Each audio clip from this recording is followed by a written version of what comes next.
Hello, I'm Debbie, and thank you so much for spending some time with me.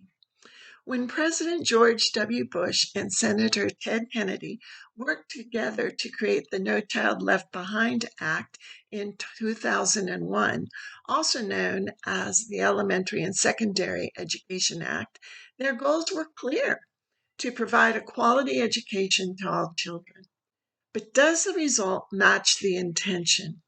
To receive federal money, schools and districts had to meet specific annual criterion, which included passage rates on specific standardized tests, graduation rates, and other measures. Measurements that focused on student performance, not necessarily student progress and progression. As part of my dissertation, I focused and researched on the impact of some of the criteria, but don't worry, I'm not going to review or summarize my dissertation. I am just referencing my familiarity with some of the outcomes of this act. For example, in South Carolina, there used to be a high school graduation exam that students needed to pass in order to graduate, and they had multiple opportunities to do so starting in the 10th grade. The purpose of this exam was to demonstrate that students had a minimal level of literacy and math skills that would provide a foundation for their future endeavors. But see, this is the rub. Students had to pass the exam in order to graduate, and graduation rates are a factor in schools and districts meeting their criterion for No Child Left Behind. And as federal monies were involved, the state abolished this graduation requirement.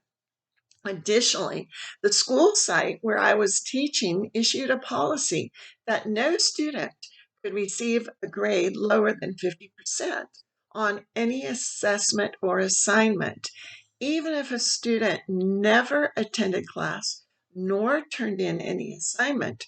That student's grade would be 50%, which meant that a student really only had to turn in one major assignment or project and could pass the class because their grade floor was 50% and they only had to get to 60%. This demonstrates to me that we are not trying to help students achieve. We are dropping our standards to the lowest common denominator. Several states now prohibit advanced placement or AP exam courses, as students who do not take them may feel, well, hurt or left out. And yet these courses are the best preparation for college success. Oh, yeah. But we want everyone to go to college, whether they're prepared or not. Thus, the 60% dropout rate at four-year colleges, with two-year colleges having an even higher dropout rate. So instead of preparing students, we are artificially inflating them. And while some parents want their children to learn in order to have a successful and fulfilling career, other parents want their children to have the path of least resistance during high school. I had students, parents, and administrators come after me because in regular level courses, not AP courses, regular level, I had students write research. Even though the majority of those students claimed they wanted to go to college, they did not want to have to learn skills such as research and writing that would actually help them in college. I dedicated several days of class time for students to work on their papers. I went over each student's thesis and outline with them. I went over their rough drafts every day individually with them to provide immediate feedback. I structured the curriculum so that they were supported while learning how to successfully write a term paper. But I had multiple complaints, and I even had one parent take me to several conferences with administrators. But I was very clear. It was my responsibility to prepare students for what they wanted to do next, whether college or career. And what happened? His student was extremely proud of the paper. And the following year, the parent told me that she earned a top grade at college for the research paper she had to write for a class. because she already knew how to research, develop, and write a paper. Have we become short-sighted when it comes to education? We're not looking at the future impact of what does or does not happen in the classroom. We are now looking at the immediacy.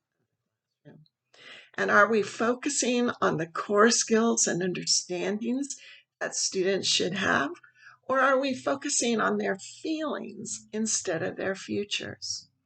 I even had one principal who stated at a faculty meeting that content did not matter. Yes, that's right. Content did not matter. When we allow standards and expectations to fall, it's very difficult to raise them up again. Are we allowing standards to fall so that people may feel superior to others? Are we allowing standards to fall in order to intentionally create permanent underclasses of people who do not have a solid foundation of literacy and critical thinking? Are we trying to create generations of people who believe what they are told rather than researching in order to know the truth? In Mein Kampf by Adolf Hitler, he explained key principles of propaganda, one of which is all propaganda must be popular and its intellectual level must be adjusted to the most limited intelligence among those it is addressed to. Consequently, the greater the mass it is intended to reach, the lower its purely intellectual level will have to be.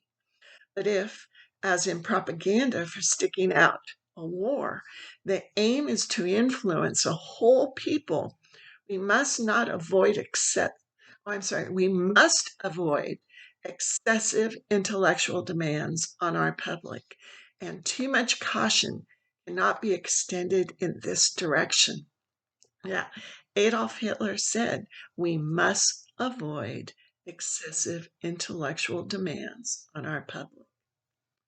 Are our policymakers doing exactly as Hitler stated, creating a population that is unwilling or unable to think, reason, and research so that they accept everything that they are told? As sentient beings, and for those of us who are Christians, it is essential that we seek knowledge and wisdom. Proverbs 16:16 states, "How much better to get wisdom than gold, to choose understanding rather than silver." Let us strive to keep our knowledge and wisdom and to help others develop their understandings and knowledge. Let's help others avoid the consequences of lowering educational and intellectual standards and following the masses. I hope you have a wonderful week ahead, and thank you as always. I am most appreciative that you spent some time. Thank you.